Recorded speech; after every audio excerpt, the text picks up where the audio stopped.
Hi student, एनएमपीएस की online class में आपका स्वागत। देखो बच्चों, प्रीवियस क्लास में हमने आपको नेफ्रॉन की संरचना के बारे में अध्ययन कराया था। नेफ्रॉन क्या है, प्रकृति की संरचनात्मक और क्रियात्मक इकाई नेफ्रॉन कहलाती है। अर्थात प्रत्येक प्रक में लगभग 10 से 12 लाख सूक्ष्म नलिकाएं पाई जाती हैं, जिन्हें हम नेफ्रॉन कहते हैं। नेफ्रॉन में मूत्र का निर्माण होता है, जिसमें नाइट्रोजनी अपशिष्ट जो पदार्थ हैं वो घुलित अवस्था में पाए जाते हैं। नेफ्रॉन की संरचना में निम्नलिखित भाग पाए जाते हैं, जिनमें सबसे पहला था बौमन संपुट, दूसरा था आपका ग्रीवा, तीसरा था आपका पीसीटी समीपस्थ कुंडलित भाग, हेनले दूरस्थ कुंडलित भाग और लास्ट का था संग्रह नलिका। इस तरह से हमने नेफ्रॉन की संरचना का अध्ययन किया। इसके बाद जो टॉपिक है वो है बेटा आपका मूत्र निर्माण की क्रियाविधि। अर्थात मानव के शरीर में मूत्र का निर्माण किस तरह से होता है, इसके बारे में आज हम विस्तार से अध्ययन करेंगे। चूंकि बेटा बोर्ड के अंदर, राजस्थान जो बोर्ड है उसके अंदर ये एक महत्वपूर्ण क्वेश्चन मिल जाता है। क्वेश्चन कैसे आएगा, मानव के उत्सर्जन तंत्र का नामांकित चित्र बनाकर मूत्र निर्माण की क्रियाविधि को समझाइए। 4 नंबर का प्रश्न है, बहुत शानदार क्वेश्चन बनता है। अब चूंकि बेटा मनुष्य जो है वह यूरियोटेलिक प्राणी है, अर्थात उत्सर्जी पदार्थ के रूप में यूरिया का उत्सर्जन करता है। यूरिया जो है ये अमोनिया से कम हानिकारक पदार्थ है। यह जल में घुलित अवस्था में पाया जाता है, अर्थात जल में विलेयशील है। अतः इसके उत्सर्जन के लिए जल की आवश्यकता होती है। चूंकि बेटा हम मानव का पढ़ रहे हैं, इसका पढ़ रहे हैं मानव, तो मानव में जो लीवर है, जो यकृत है, उसके द्वारा अमोनिया को यूरिया में ट्रांसफर कर दिया जाता है, बदल दिया जाता है ऑर्निथिन चक्र की सहायता से।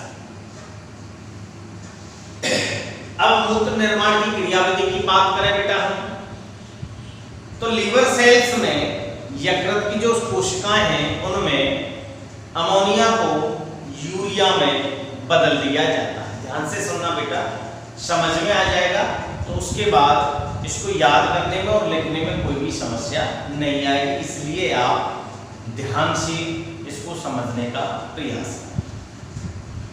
लीवर सेल्स में यकृत की कोशिकाओं में अमोनिया को यूरिया में बदल दिया जाता है और यह यूरिया रक्त में मिल जाता है।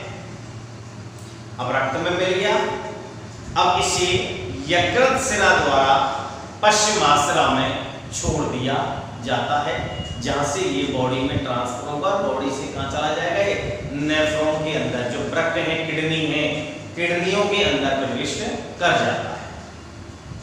अब रक्त में से मूत्र को अलग करने की प्रक्रिया मूत्र निर्माण कहलाती है। सुनो बेटा ध्यान से, रक्त में से मूत्र को अलग करने की जो प्रक्रिया है उसे हम मूत्र निर्माण कहते हैं। देखिए बेटा, रक्त में से यूरिया को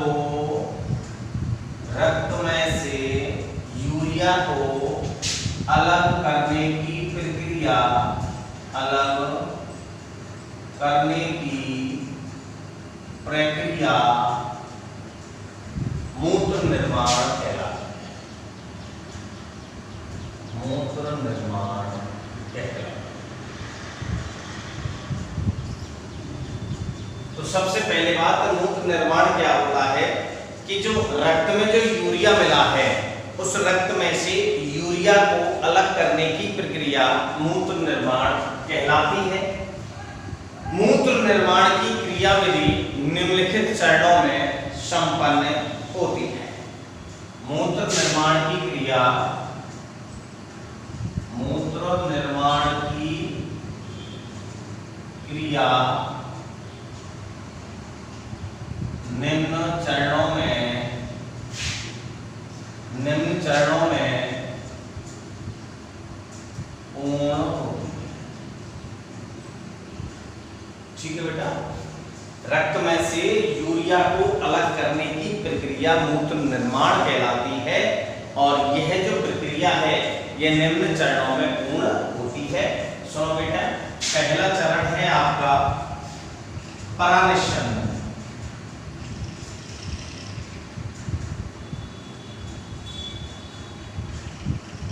परानिष्करण, इसको बेटा सूक्ष्म क्षरना भी कहते हैं। सूक्ष्म क्षरण, इंग्लिश में इसको अल्ट्राफिल्ट्रेशन,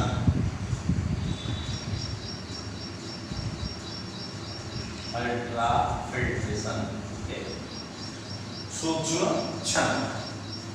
देखिए सबसे पहले परानिष्करण क्या है, सूक्ष्म क्षरना क्या है। केशिका गुच्छ में उपस्थित, केशिका गुच्छ कहते हैं बेटा हम किसको कहते हैं, ग्लोमेरुलस को। किसको कहते हैं, ग्लोमेरुलस। तो केशिका गुच्छ में उपस्थित रक्त में से उत्सर्जी पदार्थ एवं अन्य उपयोगी पदार्थों को छानकर बोमन संपुट की गुहा में एकत्रित करने की प्रक्रिया परानिष्करण कहलाती है। केशिका गुच्छ में उपस्थित रक्त में से उत्सर्जी पदार्थ एवं अन्य लाभदायक अर्थात उपयोगी पदार्थों को छानकर बोमन संपुट की गुहा में एकत्रित करने की प्रक्रिया परानिष्करण कहलाती है। मैं शॉर्ट में आपके सामने नेफ्रॉन की संरचना बना रहा हूं और वहां देखना आप कि मूत्र का निर्माण किस प्रकार से होता है। शॉर्ट में बनाऊंगा बेटा, ये बोमन संपुट हो जाएगा आपका, मैलपीली काय जो कि बोमन संपुट और ग्लोमेरुलस के द्वारा पाया जाता है। ये बेटा शॉर्ट में बना दिया मैंने, आप देख लेना इसको। ये इसकी अवरोही भुजा हो जाएगी झैलने के रूप की।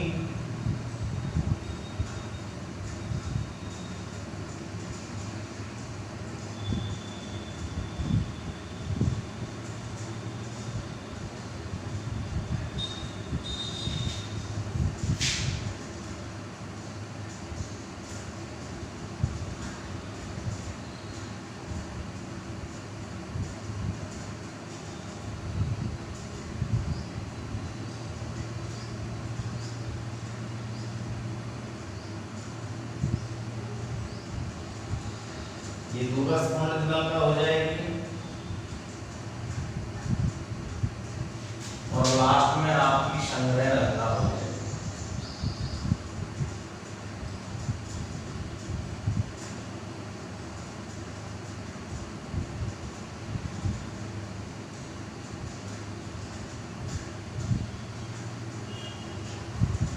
ठीक है बेटा, ये शॉर्ट में मैंने इसकी संरचना बना दी। सबसे पहले परानिष्करण देखो बेटा,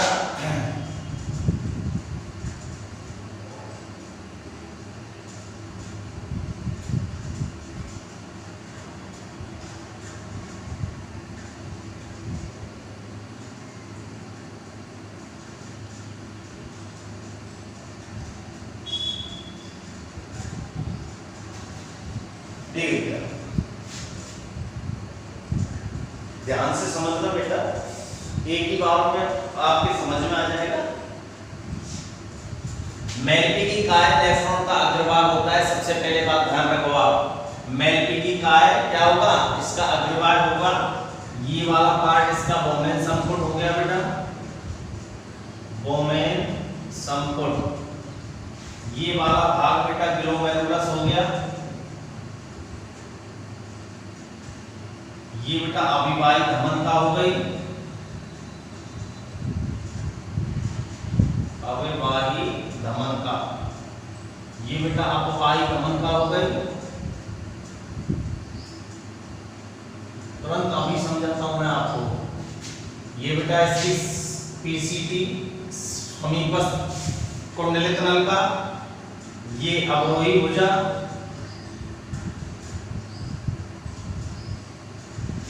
ये आरोही भुजा, अर्थात ये हेलने का लूप हो जाएगा।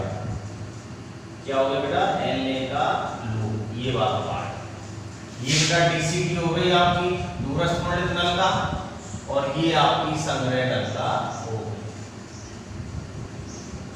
ठीक है बेटा, सुनिए बेटा, अब इसमें सबसे पहला जो टॉपिक है वो है आपका परानिस्यंदन। अब बेटा देखो, अभिवाही जो धमन का है, ये अभिवाही जो धमन का है, ये है धमन का यूरिया युक्त रक्त को। देखो अब यूरिया कहां मिल गया बेटा, रक्त में मिल गया था। कहां से, यकृत से।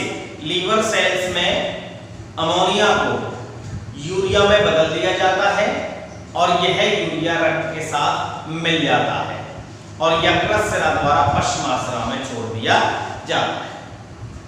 तो अभिवाही जो धमन का है, यह धमन का यूरिया युक्त रक्त को बोमन संपर्क में लाता, अर्थात ग्लोमेरुलस के अंदर लाती है। और अपवाही जो धमन का है, यह बोमन संपर्क से रक्त को बाहर ले जाती है।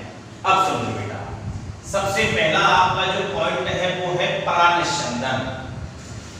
तो ग्लोमेरुलस में अभिवाही धमन का द्वारा रक्त अंदर आ गया, तो ग्लोमेरुलस में अर्थात केशिका गुच्छ में उपस्थित रक्त में से जो रक्त इसके अंदर आया, केशिका गुच्छ में जो रक्त आया, उस रक्त में से अपशिष्ट पदार्थ एवं अन्य उपयोगी पदार्थों को छानकर बोमन संपुट की गुहा में एकत्रित करने की प्रक्रिया परानिस्यंदन या सूक्ष्म छनना कहलाती है। ग्लोमेरुलस केशिका गुच्छ द्वारा छना प्लाज्मा ग्लोमेरुलर निस्यंद कहलाता है। इसके द्वारा जो प्लाज्मा है छना हुआ, कैसा बेटा, प्लाज्मा जो छना हुआ है उसको कहते हैं बेटा ग्लोमेरुलर निस्यंद। ठीक है बेटा, ग्लोमेरुलस द्वारा छना हुआ प्लाज्मा, ये कैसा है बेटा, छना हुआ प्लाज्मा ग्लोमेरुलर निस्यंद कहलाता है। बोमन संपुट जो है यह एक सूक्ष्म छननी की तरह कार्य करने का कार्य करता है। जो बोमन संपुट है यह एक सूक्ष्म छननी की तरह कार्य करता है। ठीक है बेटा, परानिस्यंदन समझ में आ गया। ग्लोमेरुलस में, इसमें बेटा ग्लोमेरुलस में उपस्थित रक्त में से अभिवाही धमन का रक्त लाई, तो इस ग्लोमेरुलस में से, केशिका गुच्छ में से, जिसको हिंदी में केशिका गुच्छ कहते हैं, इंग्लिश में ग्लोमेरुलस कहते हैं। तो केशिका गुच्छ में उपस्थित रक्त में से अपशिष्ट पदार्थ एवं अन्य उपयोगी पदार्थों को छानकर अलग करने की प्रक्रिया परानिस्यंदन कहलाती है। और ग्लोमेरुलस द्वारा छना हुआ जो प्लाज्मा है वह ग्लोमेरुलर निस्यंद कहलाता है। तो बोमन संपुट एक सूक्ष्म छन्नी की भांति कार्य करता है। नेक्स्ट लाइन सुनिए बेटा, अविवाही, ध्यान से सुनना, समझ में आ जाएगा। अविवाही धमन का यूरिया युक्त रक्त को ग्लोमेरुलस में लाने का कार्य करती है, अर्थात गोमन संपुट में लाती है, जबकि अपवाही धमन का रक्त को गोमन संपुट से बाहर ले जाती है। ग्लोमेरुलस की भित्ति में, ये जो ग्लोमेरुलस है इसका जो गुच्छ है, इसकी भित्ति में 0.1 μm के असंख्य छिद्र पाए जाते हैं। क्या पाए जाते हैं बेटा?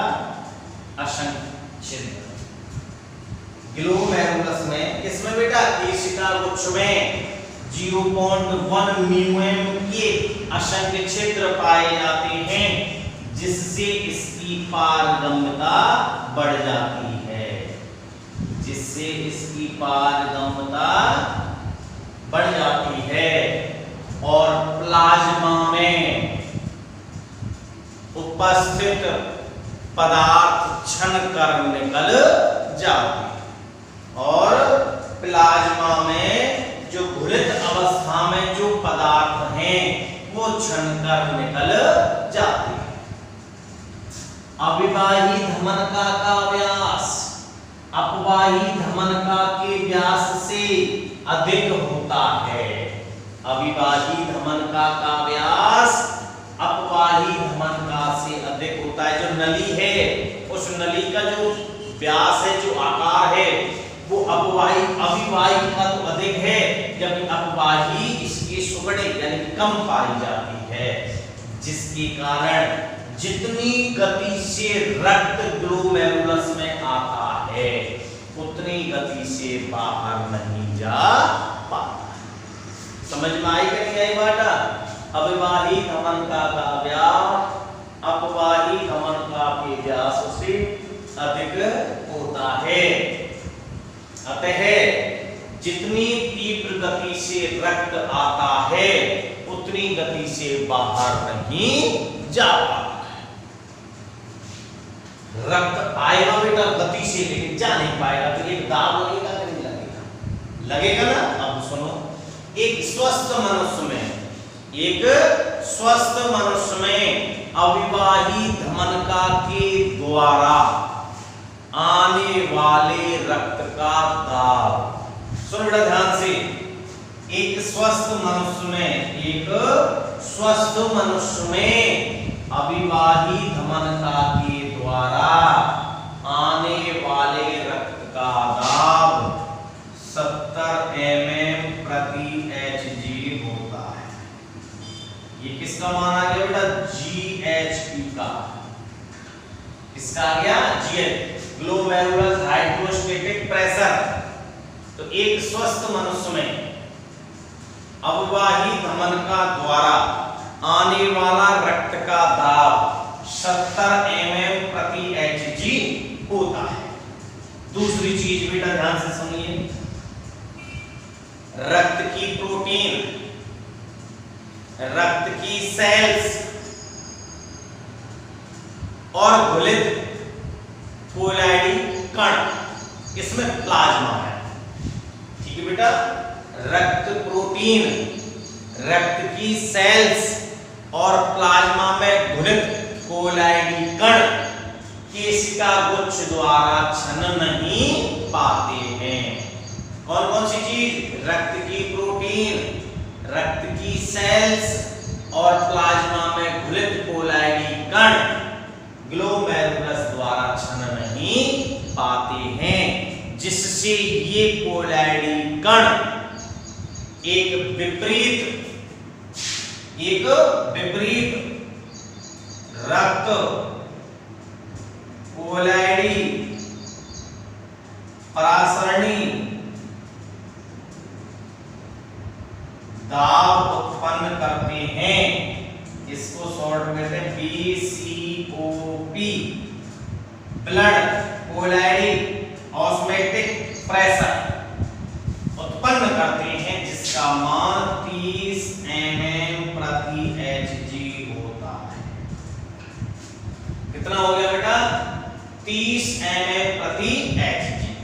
यानी कि जो रक्त की प्रोटीन है, रक्त की जो सेल्स है और प्लाज्मा में घुलित जो कोलॉइड कण हैं, ये किसका कुछ द्वारा छन नहीं पाते हैं, जिससे ये कोलॉइड कण एक विपरीत रक्त कोलॉइड परासरणी दाब उत्पन्न करते हैं, जिसका मान 30 mm प्रति Hg होता है। तीसरी चीज, बौमन संपुट की गुहा में, बौमन संपुट की गुहा में उपस्थित निस्यंद, अब निस्यंद क्या है बेटा, ग्लोमेरुलस द्वारा छना हुआ प्लाज्मा निस्यंद। तो बौमन संपुट की गुहा में उपस्थित निस्यंद द्वारा भी एक दाब उत्पन्न होता है, जिसे CHP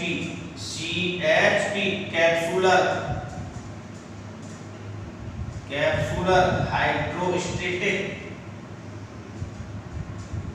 प्रेशर, ठीक है बेटा, उत्पन्न होता है। बौमन संपुट की गुहा में निस्यंद द्वारा भी एक विपरीत दाब उत्पन्न होता है, जिसे हम CHP कहते हैं, जिसका मान 20 mm प्रति Hg होता है। 70 हो गया, 30 हो गया और 20 हो गया। ठीक इस प्रकार से ग्लोमेरुलस द्रव पर, इस प्रकार से ग्लोमेरुलस द्रव पर लगभग 20 mm प्रति Hg शुद्ध प्रभावी दाब के रूप में कार्य करता है, जिससे प्लाज्मा में उपस्थित उत्सर्जी पदार्थ, जिससे प्लाज्मा में उपस्थित उत्सर्जी पदार्थ छनकर बौमन संपुट में आ जाते हैं। देखो बेटा, प्रभावी दाब कैसे निकालेंगे, EFT कैसे निकालेंगे। देखो बेटा, सबसे पहले क्या है, GHP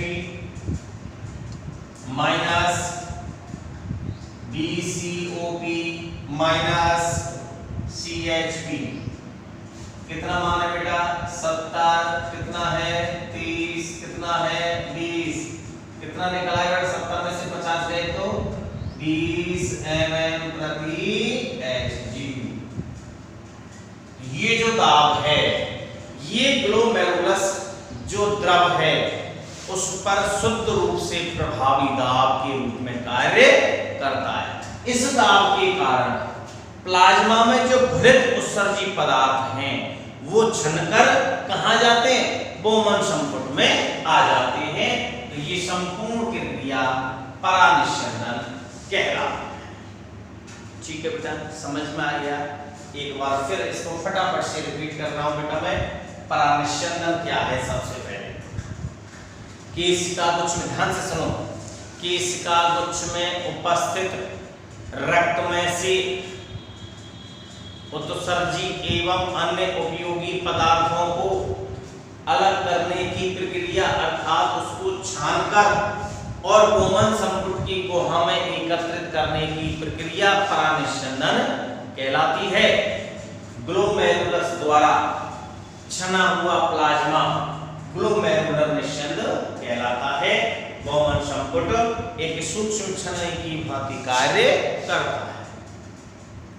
अविवाही धमन का, ये जो अविवाही धमन का है, ये अविवाही धमन का यूरिया युक्त रक्त को ग्लोमेरुलर तथा बौमन संपुट में लाती है और अपवाही धमन का बौमन संपुट से बाहर ले जाती है।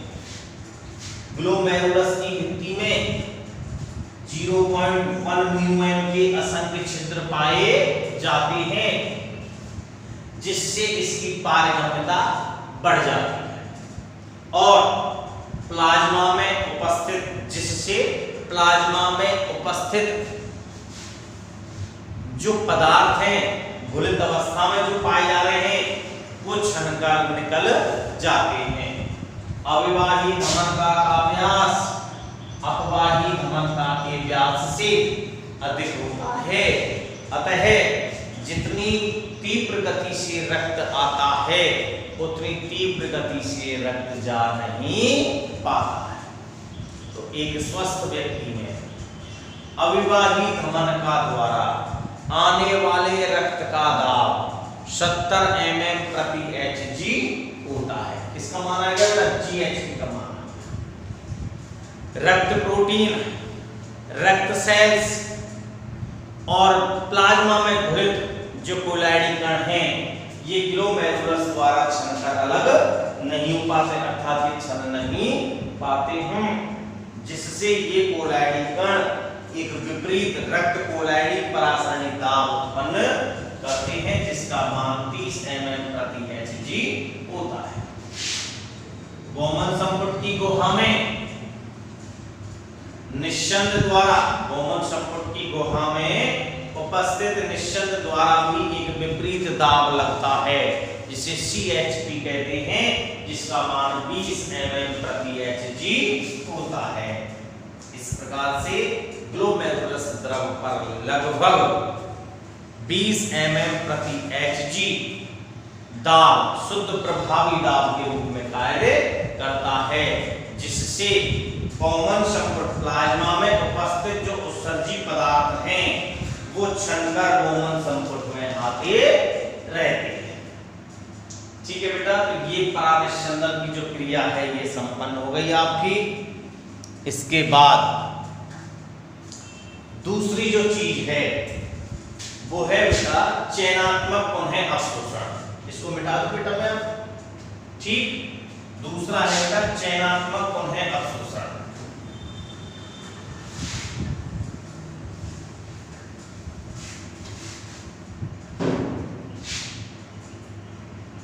दूसरा है बेटा चयनात्मक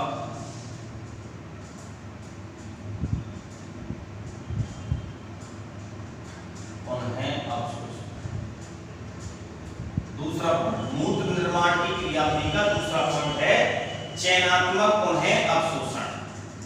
नेफ्रॉन के द्वारा चयनात्मक यानी कि चयन कर करके, चयनात्मक मतलब चयन जो अच्छे हैं अवशोषित कर लिए गए, बेकार में छोड़ दिया गया, तो चयनात्मक पुनः अवशोषण की बात कर रहे हैं हम। तो नेफ्रॉन द्वारा निस्यंद में उपस्थित लाभदायक पदार्थों का अवशोषण कर पुनः रक्त में छोड़ना चयनात्मक पुनः अवशोषण कहलाता है। समझ में आई के लिए ये बात? नेफ्रॉन द्वारा निस्यंद में, नेफ्रॉन के तो द्वारा, और जो निस्यंद में उपस्थित जो लाभदायक पदार्थ हैं उनका अवशोषण करके वापस रक्त में छोड़ना चयनात्मक पुनः अवशोषण कहलाता है। परानिस्यंदन द्वारा निर्मित निस्यंद में यूरिया, यूरिक अम्ल और क्रिएटिनिन कौन से बेटा निस्यंद में पाए जाएंगे? ये इसमें पाए जा रहे हैं बेटा निस्यंद में कौन कौन से? यूरिया, यूरिक एसिड और क्रिएटिनिन।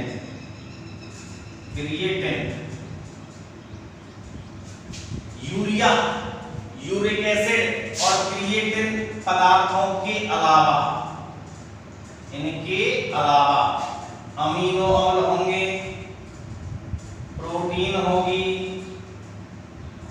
बसीय अम्ल होंगे,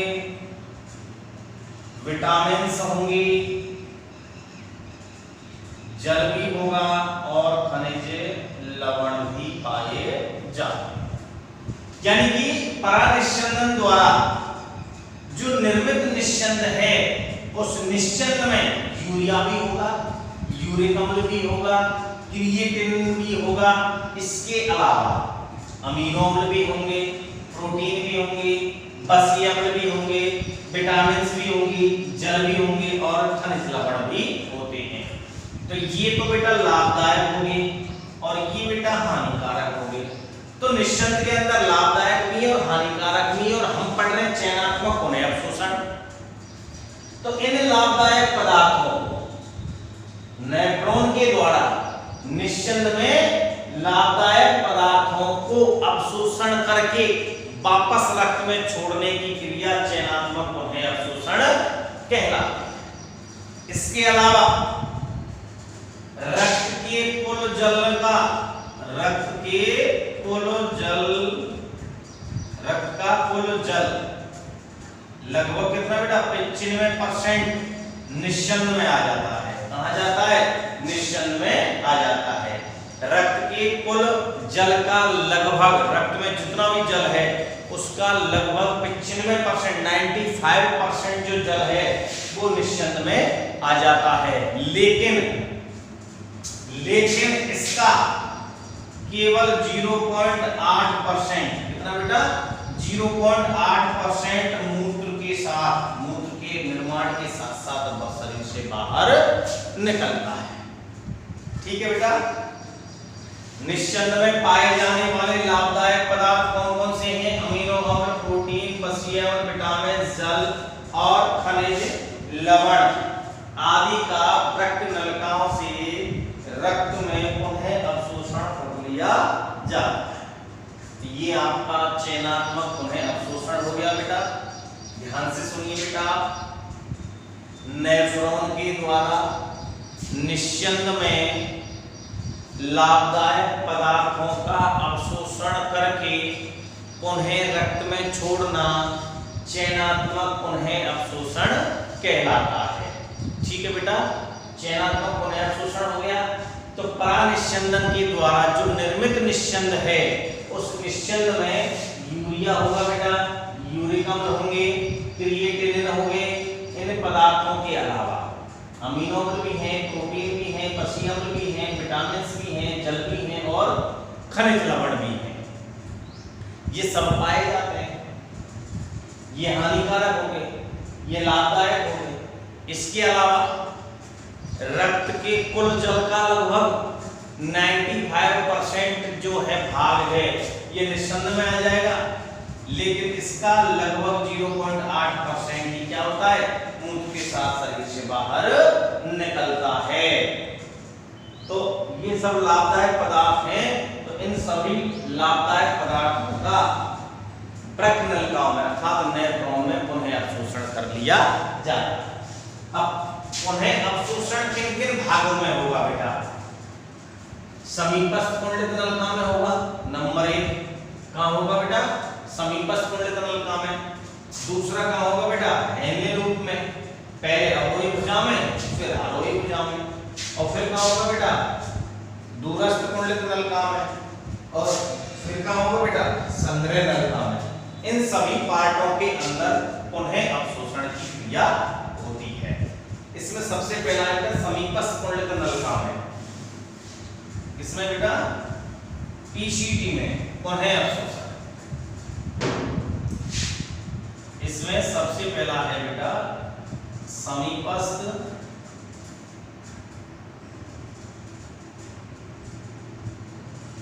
कुंडलित नलिका में पुनः अवशोषण।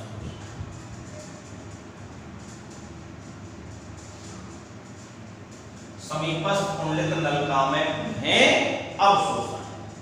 देखिए बेटा, अब जो निस्यंद बना कौन सा बना बेटा? देखो, नेफ्रॉन की समीपस्थ कुंडलित भाग में, ये समीपस्थ कुंडलित भाग किसका भाग है बेटा? नेफ्रॉन में। तो नेफ्रॉन की पीसीटी में, नेफ्रॉन की पीसीटी में निस्यंद के लगभग पीसीटी में समीपस्थ कुंडलित नलिका में किसकी है बेटा? ये नेफ्रॉन की। तो समीपस्थ कुंडलित नलिका में निस्यंद के लगभग 60 से 80% भाग का, 60 से 80% भाग का पुनः अवशोषण कर लिया जाता है। ध्यान से सुनिए बेटा। सबसे पहली बात, निस्यंद क्या है? निस्यंद आपको मैंने समझा दिया है। ग्लोमेरुलस द्वारा प्लाज्मा का छना हुआ भाग। रक्त के दो भाग है बेटा, एक तो प्लाज्मा और दूसरा है रक्त सेल्स, इसकी कोशिकाएं जो होती हैं। तो ग्लोमेरुलस द्वारा छना हुआ प्लाज्मा ग्लोमेरुलर निस्यंद कहलाता है। ये वही निस्यंद है। तो नेफ्रॉन की पीसीटी में निस्यंद के लगभग 60 से 80% भाग का पुनः अवशोषण हो जाता है। कितने का हो जाएगा बेटा? 60 से 80% भाग का पुनः अवशोषण हो जाता है। यह अवशोषण, ये जो अवशोषण की क्रिया है, यह इन पदार्थों की रक्त में उपस्थित सांद्रता के अनुरूप होती है। यह जो अवशोषण है, यह अवशोषण इन पदार्थों की रक्त में उपस्थित सांद्रता के अनुरूप होती है। अब बेटा हमने संरचना पढ़ाई थी, तो हमने एक चीज बताई थी कि समीपस्थ कुंडलित जो नलिका है, इस समीपस्थ कुंडलित नलिका की भित्ति में, आंतरिक जो भित्ति है, उसमें माइक्रोबिलाई पाए जाते हैं। क्या पाए जाते हैं बेटा? माइक्रोबिलाई पाए जाते हैं, जो कि ब्रुश बॉर्डर की भांति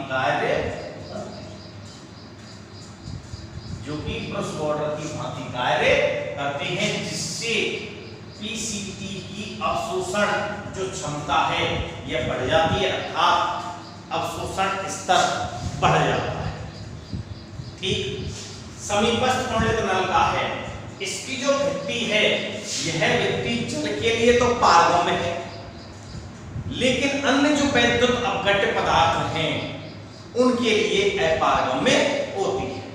समीपस्थ कुंडलित जो नलिका है, इस समीपस्थ कुंडलित नलिका की जो भित्ति है, यह जल के लिए तो पारगम्य, जल के लिए तो कैसी है बेटा? ये पारगम्य, जबकि अन्य अपघट्य जो पदार्थ है उसके लिए अपारगम्य होती है।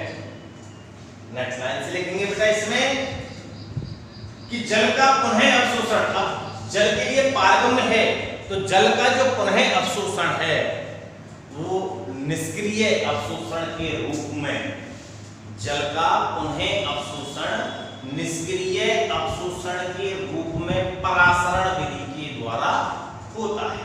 अब परासरण क्या है बेटा? जल के अणुओं का या किसी विलयन के अणुओं का अपनी उच्च सांद्रता से निम्न सांद्रता की ओर अर्धपारगम्य झिल्ली के द्वारा या चयनात्मक झिल्ली के द्वारा स्थानांतरण परासरण कहलाता है। तो जल का जो पुनः अवशोषण है, यह अवशोषण निष्क्रिय अवशोषण के रूप में परासरण विधि द्वारा होता है। और अन्य जैसे सोडियम आयन है, पोटेशियम आयन है, क्लोराइड आयन है, फास्फेट आयन है, अमीनो अम्ल है, प्रोटीन है, विटामिन्स हैं, इन सभी का अवशोषण सक्रिय अवशोषण के रूप में होता है, जिसमें एटीपी के रूप में ऊर्जा खर्च होती है। तो यहां तक समझ में आ गया बेटा? ये चयनात्मक पुनः अवशोषण में पहला चल रहा है समीपस्थ कुंडलित नलिका में पुनः अवशोषण। ठीक है बेटा? नेफ्रॉन की जो पीसीटी है, इस पीटीसी में निस्यंद के लगभग 60 से 80% भाग का पुनः अवशोषण होता है। और यह जो अवशोषण है इन पदार्थों की रक्त में उपस्थित सांद्रता के अनुरूप होता है। पीसीटी की आंतरिक भित्ति में अनेक माइक्रोबिलाई होते हैं, जो कि ब्रुश बॉर्डर की भांति कार्य करते हैं, जिससे इन नलिकाओं का अवशोषण स्तर बढ़ जाता है। पीसीटी समीपस्थ कुंडलित नलिका की जो भित्ति है, यह भित्ति कैसी होती है बेटा? यह भित्ति कैसी होगी? यह भित्ति जल के लिए पारगम्य, जबकि अन्य वैद्युत अपघट्य पदार्थों के लिए अपारगम्य होती है।